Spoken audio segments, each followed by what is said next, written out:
Those are the Bud bitches. I'm like a regular Jonas James. I don't even know who that is.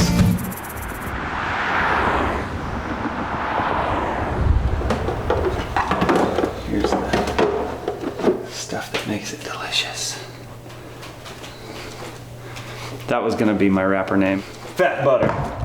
Kate does all the shopping, I do the majority of the cooking. When I cook, it's like I either wanna go all in and like make something really fucking good and like take my time and go get ingredients. Sometimes I get lazy and then Kate just cooks and does like healthy fish and veggies. And then this shit's fucking bonkers and it makes the shake taste really good. Between this and the almond butter, it'll be pretty delicious. Healthy fats. My parents eat really healthy, so definitely being married to Kate and living with Kate and being her partner, like she eats really, really healthy and she's really on top of it. So that helps a lot. Looks like baby poop, but it's good for you. Look like you're zoning out, dude. Can't blame me, I just woke up. Yeah. Seriously, dude. Jack, why don't you show the camera your new character you made up? Jeff? My name's James. What is that? My name's Jeff. This has become one of my new favorite pastimes. My wife is like laughing at me every time I come home. I have new plants and pots and bowls that I like to plant, and I love planting succulents.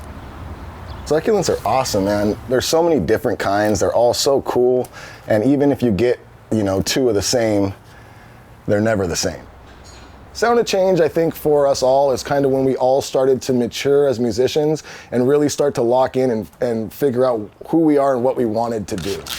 We always knew we wanted to just keep growing and keep changing and keep evolving. So we really stepped out of our comfort zone with Sound of Change and tried some new things and tried some different things. And we really had in our heads, like, let's try and write some big songs. Let's try and write some anthemic songs, And on the first song we wrote for that album was Sound of Change. And that kind of really sparked the vibe for the rest of the album.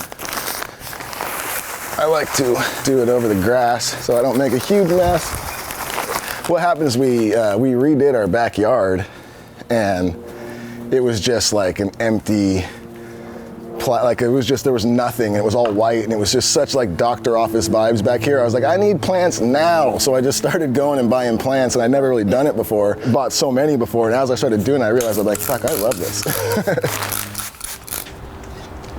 I'm gonna go water my...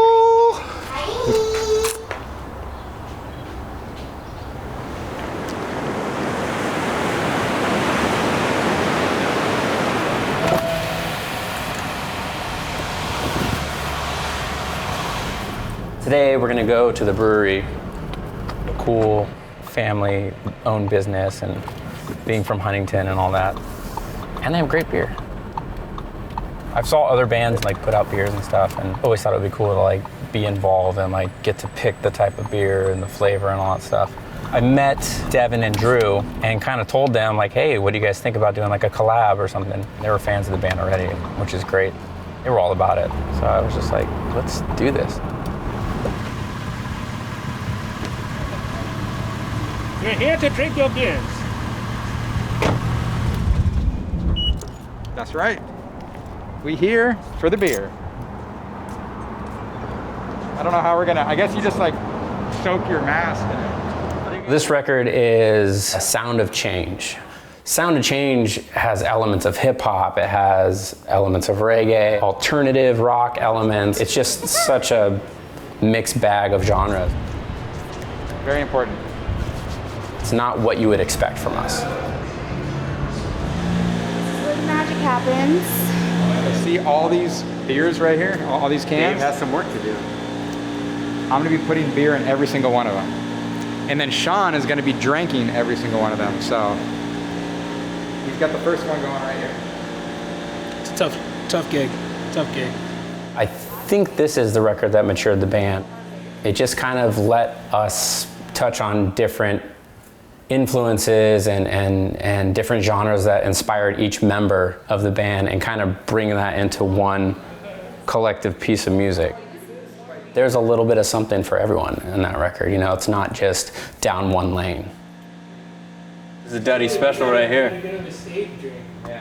Duddy special. Oh my gosh, if he had his own and it just had the Duddy B logo on it and it was the vodka soda ones, I'll talk to Devin. Don't worry, I got you, Duddy. I got you. It's gonna be vodka. A tall B, a tall Duddy B.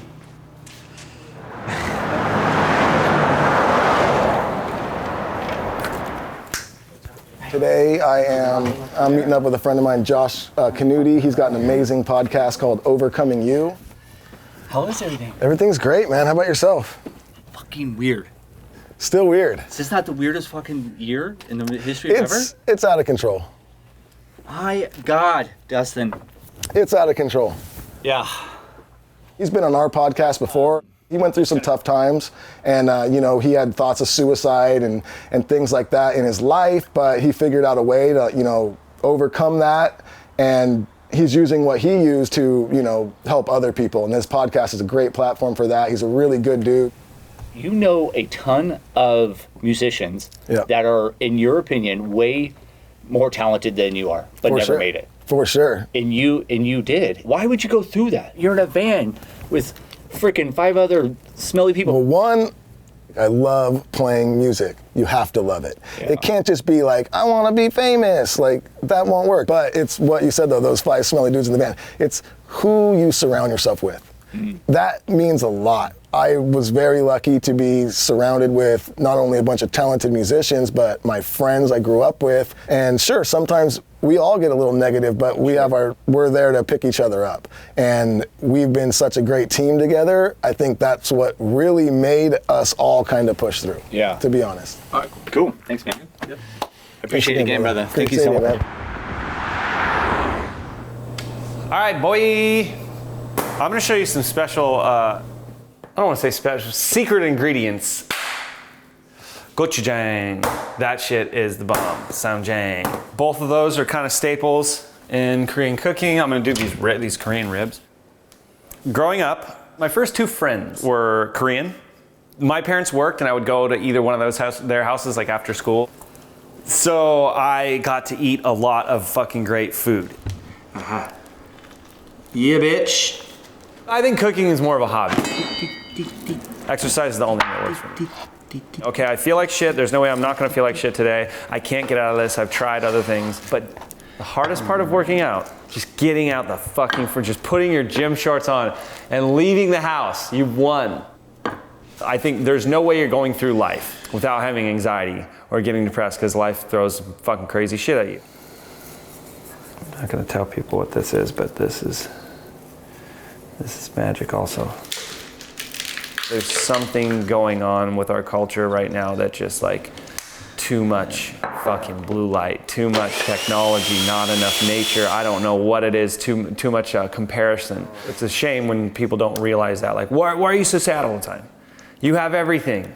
There's people that commit suicide that have everything, you know, that other people would, you know, give everything to trade spots with. And when anxiety and depression gets really bad, there's nothing that you can have, that somebody can say, that somebody can do, or that you can do to get you out of it. And that fucking sucks. And being somebody that's gone through it and still goes through it, I can relate to people that do have, I can understand that sometimes there's just no fucking getting out of it. And meditation is really nice and really helping, because even if you're in it and you can't get out of it, at least you can separate yourself from it and sit outside of it and just let it happen and let it fucking be, and just notice that this is how it's gonna be for a little bit, and you're gonna get better.